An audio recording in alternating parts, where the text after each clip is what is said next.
the celestial abduction Jace Harrison woke with a pounding headache, his vision swimming as he tried to focus on his surroundings.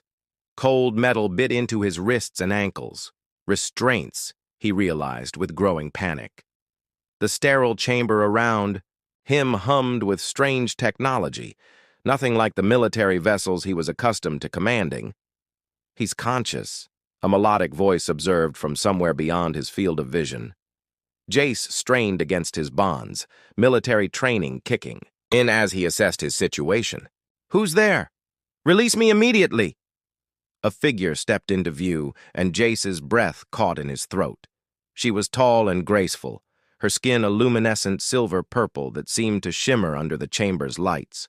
Her eyes, deep violet, with flecks of starlight, regarded him with clinical interest.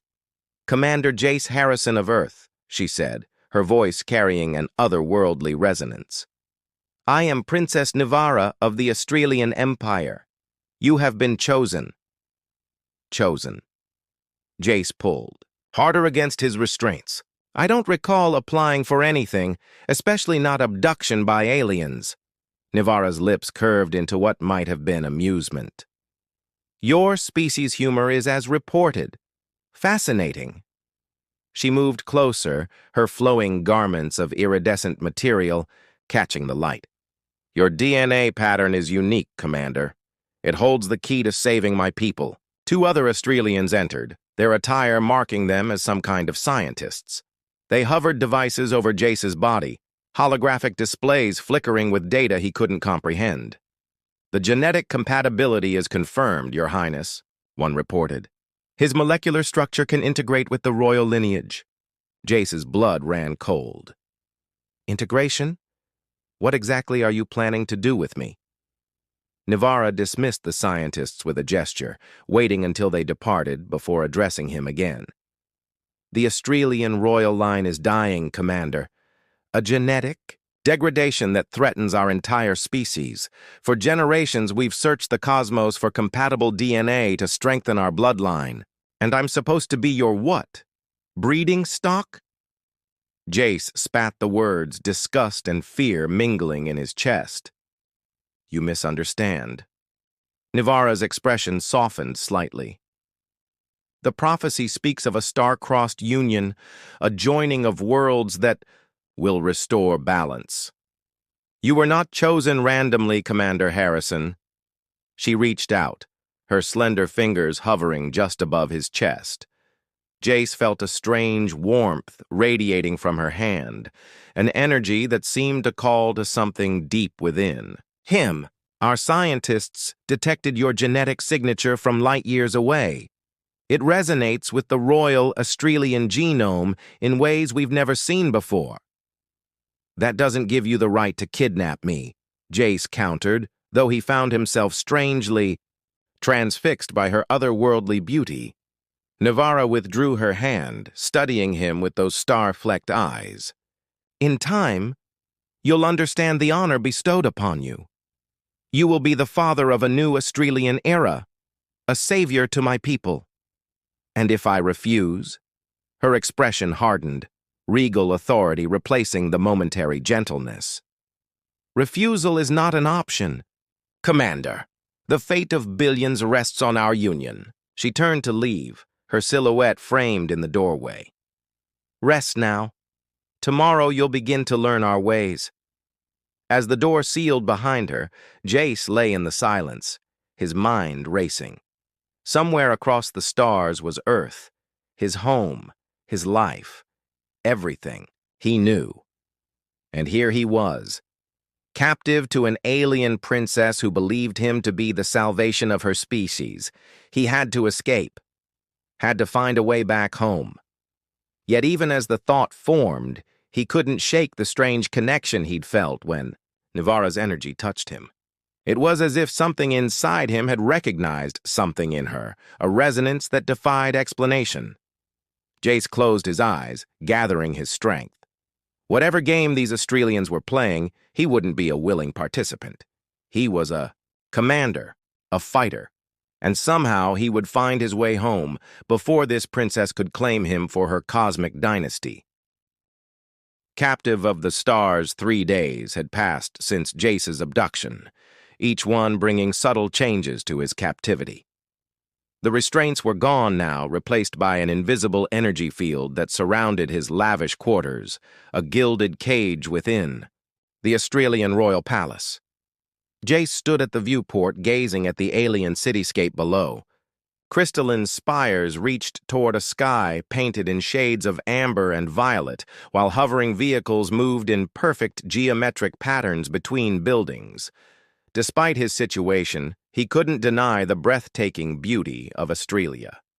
Admiring the view, Navara's voice came from behind him, and Jace turned to find the princess entering his chambers, unescorted this time. Admiring potential escape routes, he replied coolly, though they both knew it was a hollow defiance. Navara approached, her movements fluid and graceful. Today she wore a form-fitting suit of what appeared to be liquid metal, emphasizing her tall, slender frame. You continue to resist, yet I sense your curiosity, Commander. Curiosity about alien architecture doesn't mean I've accepted becoming your genetic donor, Jace countered, though he found his eyes lingering on her exotic features longer than he intended. Walk with me, Navara said, making a gesture that caused part of the energy barrier to dissolve. I wish to show you something. Jace hesitated, weighing his options. This could be an opportunity to learn more about the palace layout, to plan his escape. Lead the way, Your Highness. They walked in silence through gleaming corridors where other Australians bowed respectfully to Navara while casting curious glances at Jace. He noted the positions of guards, the patterns of security measures, filing away details for later use. You're mapping escape routes, Navara observed without looking at him. It won't work. The palace recognizes your biological signature. You cannot leave without royal authorization. You read minds too? Jace asked, unsettled by her accuracy. No, but I understand military strategy. I am not merely a princess, Commander. I am also Supreme Commander of the Australian Defense Forces. This new information gave Jace pause. He studied her with newfound respect, one warrior recognizing another. They arrived at a vast chamber dominated by a pool of swirling, luminescent liquid. Around it, several Australian children played under the watchful eyes of caretakers, their laughter echoing through the space. What is this place? Jace asked, watching as the children dipped their hands into the glowing pool, causing ripples of color to spread outward. The Genesis Pool, Navara explained, her voice softer now. Once, it flowed with vibrant energy, sustaining our reproductive capabilities. Now it dims, year by year. She gestured toward the children. These may be the last generation of Australians. For the first time, Jace saw genuine sorrow in her eyes, the weight of responsibility she carried for her people's survival. The genetic degradation affects our ability to conceive, she continued. Each generation produces fewer offspring, each weaker than the last. And you believe my DNA can fix this? Jace asked, skepticism evident in his tone. Navara turned to face him directly. We know it can. Your genetic structure contains elements we've never seen before. Resilience, adaptability, potential for evolutionary leaps. Humanity is young compared to our species, but your genetic diversity is remarkable. Jace watched the children play, their joy untainted by knowledge of their species' impending extinction. Despite himself, he felt a pang of empathy. There must be other ways, he argued, scientific solutions that don't involve abducting random humans. Not random, Navara corrected, stepping closer. You specifically, Jace Harrison. Your genetic code resonates with the royal lineage in ways our scientists cannot fully explain. It's as if... She hesitated. As if you were meant to be found. The use of his first name, so intimate compared to her usual formal address, caught him off guard. Their eyes met, and Jace felt that strange connection again, Stronger this time, a pull he couldn't explain but couldn't deny either. "The prophecy speaks of a union between stars," Navara said, her voice barely above a whisper. "Not a forced joining, but one of mutual choice." Before Jace could respond, a sharp alarm sounded throughout the chamber. The children were quickly gathered by their caretakers, and Navara's posture shifted instantly from vulnerable to commanding. "Your Highness." A royal guard rushed in, his expression grave. "General Vortek has called an emergency council meeting. He questions your methods regarding the human." Navara's expression hardened. "Of course he does." She turned to Jace. "You will return to your quarters. We will continue this discussion later." As guards escorted him back to his gilded prison, Jace's mind raced with new information. The genuine desperation he'd seen in Navara, the political opposition to her plans, the strange connection between them, all pieces of a puzzle he was only beginning to understand. And despite his determination to escape, he found himself wondering about this General Vortek and why the thought of someone opposing Navara stirred a protective instinct he hadn't expected to feel. Royal deception, General Vortek paced the council chamber, his tall, muscular frame casting long shadows across the polished floor. Unlike most Australians, whose skin shimmered with delicate luminescence, Vortek's was a deep midnight blue, marked with battle scars he wore proudly. "This human experiment threatens everything we stand for," he declared to the assembled council members. "Our bloodline has remained pure for 10,000 years. Introducing alien DNA is heresy against our ancestors." Princess Navara sat at the head of the oval table, her expression revealing nothing of the anger simmering beneath her composed exterior. "The purity you cling to, General, is killing us. The prophecies, Vortek scoffed. Ancient superstitions to comfort children. We need military solutions, not breeding programs with lesser species." The council chambers erupted in murmurs, some nodding in agreement with Vortek, others looking uncertainly toward their princess. "What military solution do you propose, General?" Navara asked, her voice dangerously calm. "Shall we conquer Earth and harvest their genetic material by force? Begin a war we cannot sustain with our dwindling numbers?" Vortek's eyes narrowed. "If necessary, yes.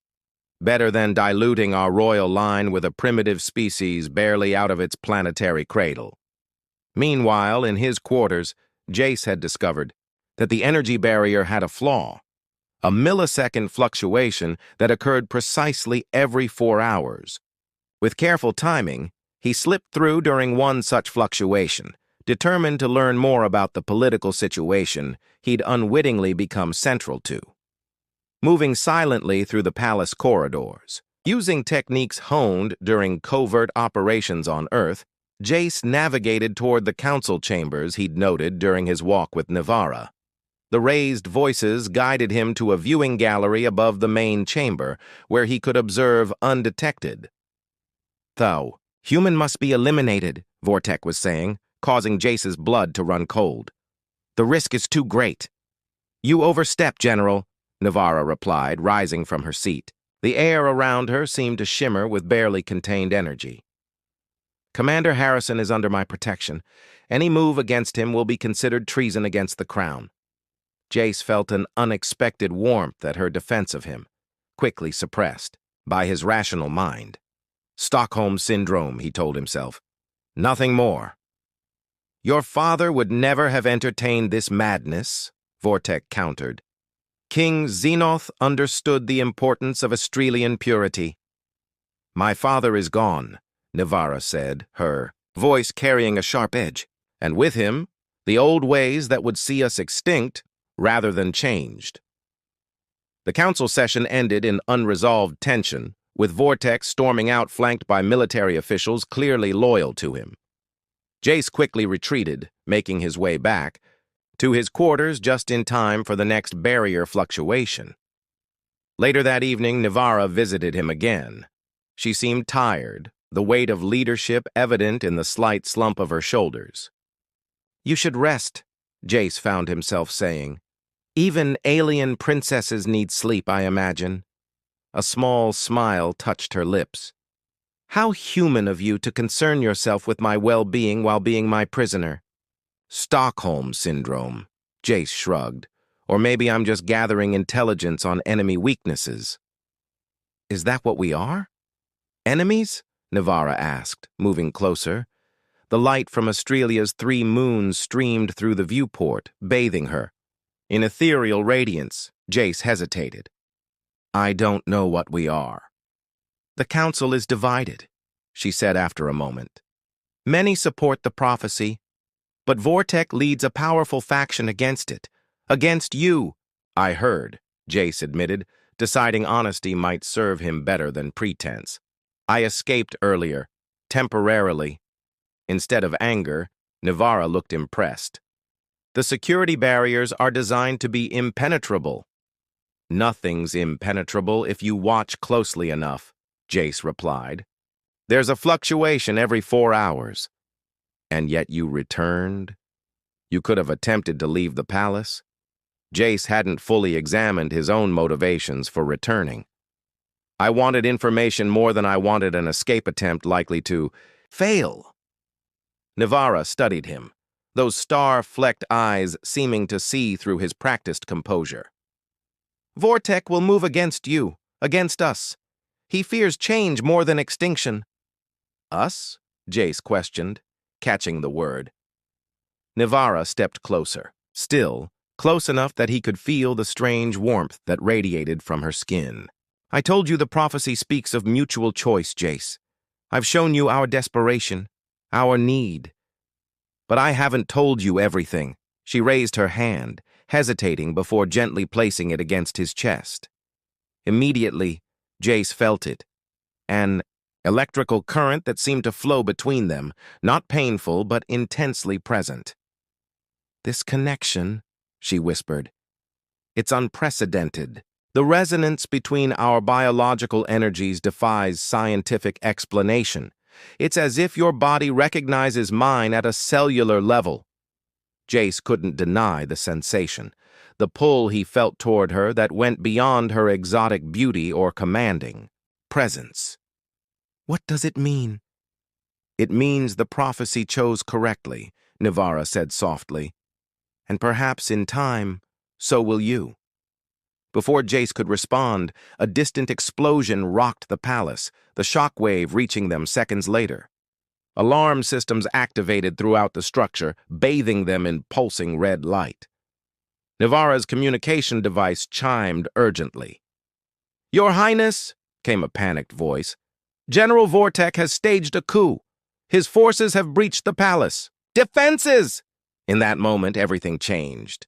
Navara was no longer his captor, but a leader under attack. And Jace, despite every rational instinct, found himself unwilling to let her face this threat alone. I need a weapon, he said, military training taking over, and I need to know the palace layout. Navara looked at him in surprise. You would fight alongside me? Why? Jace didn't fully understand his own motivations, but he knew one thing with certainty. Because whatever Vortek has planned for your people, I'm pretty sure his plans for me are worse. Forbidden bond. The palace corridors had transformed from serene passages into chaotic battlegrounds. Jace moved with practiced precision, wielding the Australian energy weapon Navara had given him. Its technology was advanced but intuitive enough for him to master quickly. The Royal Security Hub is 2 levels down, Navara explained as they navigated through the chaos. If we can reach it, we can initiate lockdown protocols that will trap Vortek's forces in isolated sections of the palace. Jace nodded, covering their flank as they moved. Your guards are outnumbered. Vortek must have been planning this for months. He has always opposed my ascension to the throne, Navara said, her breathing slightly labored as they ran. But I never thought he would resort to open rebellion. They turned a corner and encountered 3 of Vortek's soldiers. Without hesitation, Jace fired his weapon, The energy blast stunning 2 guards while Navara dispatched the third with a graceful combat move that spoke of extensive training. "Not bad for a princess," Jace remarked, unable to hide his admiration. "Supreme Commander of the Defense Forces, remember?" she replied with a hint of a smile despite the circumstances. "I wasn't chosen for my royal blood alone." As they continued their desperate journey through the palace, Jace found himself repeatedly impressed by Navara's tactical thinking and combat skills. They moved in surprising harmony, anticipating each other's movements as if they'd trained together for years. "It's the resonance," Navara explained when he commented on it. "Our biological energies are synchronizing at a deeper level." They finally reached the security hub, finding it abandoned in the chaos. Navara immediately went to work on the control systems, her fingers flying over the alien interface. "I need time," she said. "Can you secure the entrance?" Jace nodded, taking up a defensive position. Through the doorway, he could see the distant flashes of weapons fire and hear the sounds of battle echoing through the palace. Strangely, he felt more alive than he had in years, the clarity of purpose, the adrenaline of combat, all heightened by the inexplicable connection growing between him and this alien princess. "I've initiated the lockdown," Navara announced after several tense minutes. "But Vortek has overridden the throne room security. He's trying to access the Genesis pool." "Why? What can he do with it?" Navara's expression darkened. "The pool is connected to our planet's core energy. In the wrong hands, it could be weaponized or destroyed completely. If that happens, any hope for our species' survival dies with it." A communication panel suddenly activated, projecting General Vortek's stern visage into the room. "Princess," he sneered, the title sounding like an insult on his lips. "I see you've turned your pet human into a soldier. How fitting that you'll both die together." "This rebellion ends now, Vortek," Navara responded, her voice steady with authority. "Surrender, and the council may show mercy." Vortek laughed, a harsh sound devoid of humor. "Mercy? I don't seek mercy, Princess. I seek to purify our race, to return us to our true path, even if that path leads to a noble end rather than contamination." His eyes shifted to Jace. "The human dies first, then you. The throne will pass to those who respect our heritage." The communication ended abruptly, leaving them in momentary silence. "We need to reach the throne room," Navara said. "But the direct routes will be heavily guarded." Jace studied the security displays, his military mind analyzing patterns in the chaos. "There," he pointed to a maintenance shaft. "This runs parallel to the main corridor. It might get us close enough." Their journey through the narrow shaft was claustrophobic and tense. Bodies pressed close in the confined space. Jace was acutely aware of Navara's proximity, the strange energy between them seeming to intensify in the darkness. "Why are you helping me?" Navara whispered as they paused at a junction. "You could have used this chaos to escape." Jace had been asking himself the same question. "Maybe I've got a thing for alien princesses in distress," he deflected. "I am not in distress," she countered with quiet indignation. "I am strategically disadvantaged." Despite everything, Jace found himself smiling. "Fair enough." He hesitated, then added more seriously, "I don't understand this connection between us, but I can't ignore it. And I've never been good at running from a fight." They emerged from the shaft into a corridor just outside the throne room. The massive doors were sealed, guarded by Vortek's elite soldiers. "We need a distraction," Jace whispered. Navara reached for her communication device. "I still have loyal forces in the palace, but even with their help, breaching those doors won't be easy." As they formulated a plan, Jace found himself studying Navara's face. The determination in her eyes, the regal set of her jaw, the strange beauty that had initially seemed so alien, but now called to something deep within him. "If we survive this," he said suddenly, "I want to know more about this prophecy." Navarra looked at him with surprise, then understanding dawned in her star-lit eyes. "You're considering staying?" "I'm considering possibilities I never thought I'd consider," he admitted. "Earth seems very far away right now, and not just in distance." Before Navarra could respond, an explosion rocked the far end of the corridor. Her loyal guards had created the distraction they needed. In the confusion, they made their move toward the throne room doors. As they fought their way forward, Jace and Navarra moved in perfect synchronization, each anticipating the other's actions, covering vulnerabilities, creating openings. It was like a dance, deadly and beautiful, and unlike anything Jace had experienced with another being. When the last guard fell and they stood before the throne room doors, Navarra paused, turning to Jace with an intensity that took his breath away. "Whatever happens next," she said, her voice soft yet resolute, "know that the prophecy was right about you, Jace Harrison. You were always the one." The doors began to open, revealing the throne room and whatever fate awaited them inside. But in that moment, suspended between one heartbeat and the next, Jace realized a truth he could no longer deny. This alien world, this impossible princess, had begun to feel more like destiny than captivity. Destiny entwined. The throne room of Australia stretched before them, a vast chamber of crystal and light centered around the Genesis pool, which now pulsed with an angry red glow instead of its natural luminescence. General Vortex stood on the raised dais, surrounded by loyal officers and what appeared to be scientific equipment hastily connected to the pool's containment field. "Too late, Princess," Vortex called out, his voice echoing through the chamber. "I've begun the purification process. The pool's energy will be redirected to cleanse our genetic code, returning it to its original state, even if that means our numbers dwindle further." "You'll kill us all," Navarra responded, advancing with Jace at her side. "The original genetic code is too degraded to sustain life. That's why the prophecy exists," Vortex sneered. "Prophecies are for the weak. I choose extinction with honor, over survival through contamination." His gaze shifted to Jace, hatred evident in his eyes. "Your human can watch as I save our species from his influence." Jace assessed the situation with a commander's eye. The equipment around the Genesis pool was complex, but he recognized the basic principles: energy redirection, molecular reconfiguration. Vortex wasn't just trying to prevent the genetic integration, he was attempting to rewrite the entire Australian genome. "The containment field," Jace whispered to Navarra. "If he destabilizes it, the energy could cascade throughout the planetary network," she finished his thought. "It would affect every Australian alive."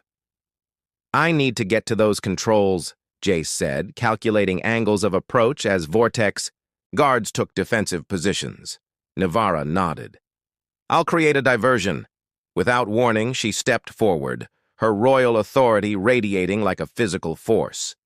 "Australian warriors!" she called out, her voice carrying power that seemed to resonate with the very air.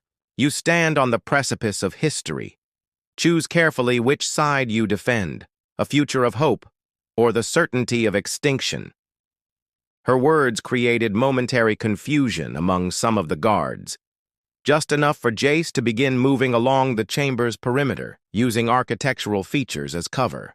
"Pretty words won't save you," Vortex spat. "The process has begun. In minutes, the purification wave will spread throughout Australia." Jace reached the first control panel, quickly analyzing the alien technology. The connection he'd felt with Navarra extended somehow to this Australian technology, as if his mind could intuitively grasp concepts that should have been incomprehensible to him. As he worked to disrupt Vortex modifications, the general noticed his actions. "Stop the human!" he commanded, and guards rushed toward Jace's position. Navarra intercepted them, her combat skills on full display as she moved with lethal grace between Jace and the approaching threat. "Hurry!" she called over her shoulder. "The field is destabilizing." "Defy."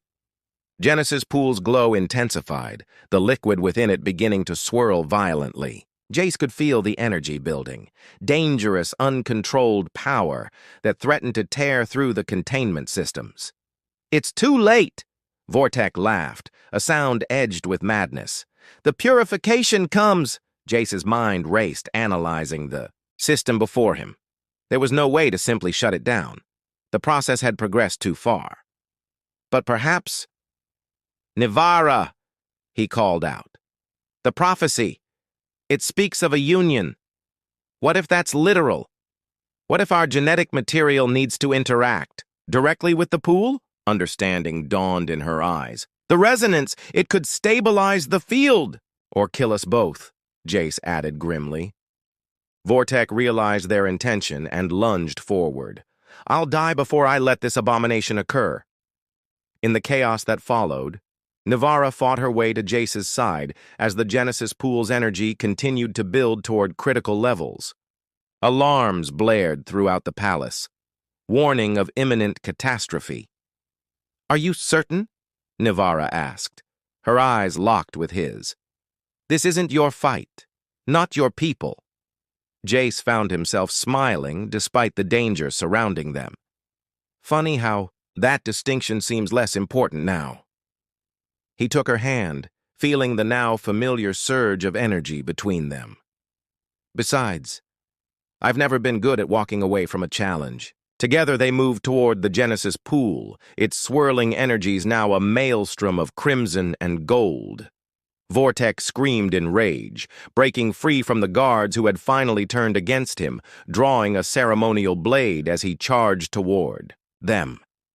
"For Australia!" he cried, the blade arcing toward Jace's back. Nivara spun, placing herself between Jace and the blade. The weapon sliced across her shoulder, drawing silver-blue blood that sparkled with inner light. "Nivara!" Jace caught her as she stumbled, rage filling him at the sight of her injury. "The pool!" she gasped. "We must—" Understanding her intention, Jace lifted her in his arms and stepped onto the platform surrounding the Genesis Pool. Vortek, restrained now by loyal guards, watched in helpless fury. "This ends now," Jace said, meeting the general's eyes before turning back to Nivara. "Together?" She nodded, her hand finding his. "Together." They stepped into the Genesis Pool. The moment their bodies touched the swirling liquid, the world exploded into light and sensation. Jace felt Nivara's consciousness intertwine with his own, their memories, hopes, and fears flowing between them in a torrent of shared experience. He saw her childhood, her ascension to leadership, the weight of responsibility she carried. She witnessed his life on Earth, his military career, the loneliness that had always haunted him despite his accomplishments.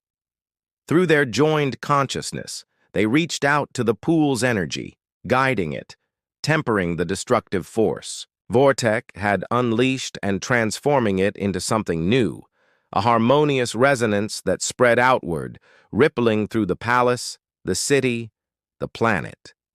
When awareness returned, they stood in the now calm waters of the Genesis Pool, which glowed with a brilliant blue-gold light that pulsed in rhythm with their heartbeats. Around them, Australians had fallen to their knees, feeling the change that had swept through their very cells. "What have you done?" Vortek whispered, his voice hollow with defeat. Nivara stepped from the pool, her injury healed, her presence somehow greater than before. "We have fulfilled the prophecy. The genetic resonance has stabilized. Our people will live on, General. Changed, yes, but still Australian at their core." Scientists rushed forward, scanning them both with instruments that confirmed what everyone could already sense, the beginning of a transformation that would save the Australian species from extinction. "The pool is stabilized," one announced, in awe. "The energy patterns are harmonizing throughout the planetary network." Later, as the chaos subsided and order was restored, Jace and Nivara stood on a balcony overlooking the Australian capital. The city seemed different somehow, the lights brighter, the air charged with new possibilities. Your people will accept this change? Jace asked, watching the celebration that had spontaneously erupted in the streets below. They already have, Navara replied, her hand finding his. They can feel the resonance too, not as strongly as we do, but enough to understand this was meant to be. Jace turned to her, still processing everything that had happened. And us? What happens now? Navara's eyes, those beautiful star-flecked orbs, held his gaze. That depends on you, Commander Harrison. The physical transformation has begun. Your DNA and mine, intertwined and evolving. You could return to Earth, though you would carry Australia with you forever now.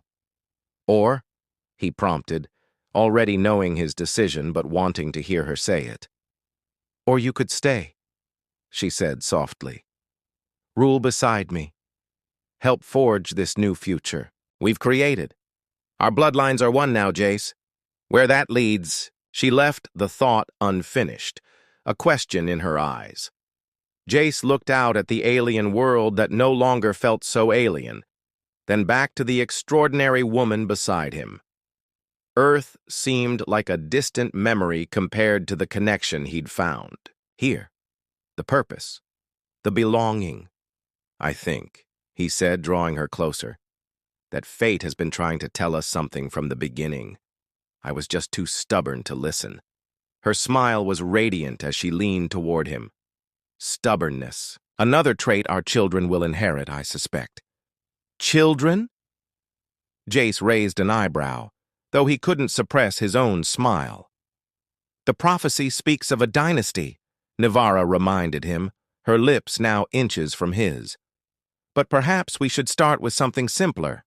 As their lips met, the resonance between them surged, a tangible manifestation of something that transcended species, planets, and the vast gulfs of space, a connection that had drawn them across the stars to find each other. In that moment, Jace Harrison, once prisoner, now consort to an alien princess, knew with absolute certainty that he had found his true home among the stars, in the arms of a woman who was both his captor and his salvation, his past enemy and his future love. Their bloodlines were one now, and the universe would never be the same.